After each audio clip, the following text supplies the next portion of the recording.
Assalomu alaykum yurtdoshlar. Mana o'zicha muftiyimiz rasmini qo'yib, eslilarcha video qilibdi. Bir eshitaylik-da. Ey Ramazon oyi ekan, tungi klublarni yopmadi sizlarning prezidentinglar. Ey Ramazon oyi ekan, qimorxonalarni yopmadi sizlarning prezidentinglar. O'zicha ro'za kunda o'qimadi, bu qilmadi deb. Ey qochoqlar, vatan gadolar. Senlar qayerdadir qochib yashashyapsanmi? Dubaydami? Nima o'sha Dubayda gapirishga olmayapsan? Mana bar qimorxona, zakazinolar, fohishaxonalar, barisi o'sha yerda. Mana suv olyapti, suv bosyapti, yer qimirlayapti, mana qumli tornado bo'layapti.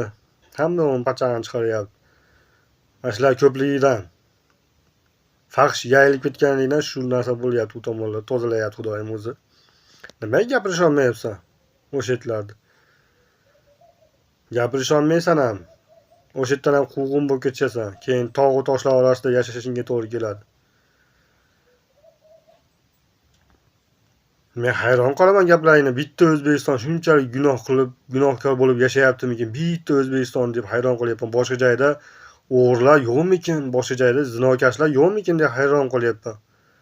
Men internetdan topaman desam, hamma davlatdan topaman. Menga kerak emas.